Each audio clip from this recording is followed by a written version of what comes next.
बिस्मिल्लाहिर्रहमानिर्रहीम। जैसा आप सब लोग जानते हैं कि आजकल कोरोना वायरस एक बहुत बड़ा चैलेंज बन चुका है, ना सिर्फ पाकिस्तान को बल्कि पूरी दुनिया को। हम सब लोग इससे बहुत परेशान हैं और इसके बचने के लिए बाज़ार से जो हैंड सैनिटाइज मिल रहे हैं वो या तो मिलते नहीं हैं या बहुत महंगे मिलते हैं। इससे बचने के लिए मैं आपको एक होम्योपैथिक की मेडिसिन बताने जा रहा हूं, जिससे आपको इस्तेमाल से बहुत ज़्यादा फ़ायदा होगा। दोस्तों, हमें वायरल इन्फेक्शन से बचने के लिए अपने हाथों को सैनिटाइज लाजमी करना चाहिए, जिससे आप जरासीमी इन्फेक्शन से बच पाएंगे। आज मैं आपको होम्योपैथिक की एक ऐसी मेडिसिन बताने जा रहा हूं जो एंटीसेप्टिक यानी जरासीम कुश है, जो आपको जरासीम से बचाएगी। वीडियो शुरू करने से पहले अगर आपने मेरा चैनल लाइक, शेयर, सब्सक्राइब नहीं किया तो इसे सब्सक्राइब करना मत भूलिएगा।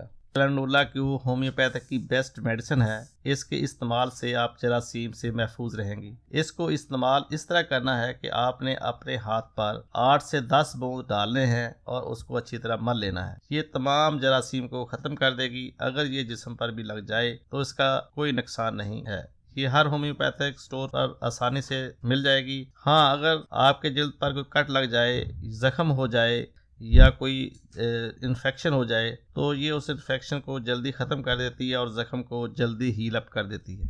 मैं उम्मीद करता हूँ कि ये वीडियो आपको अच्छी लगी होगी। इसके साथ ही मैं इजाज़त चाहता हूँ। अल्लाह हाफिज़।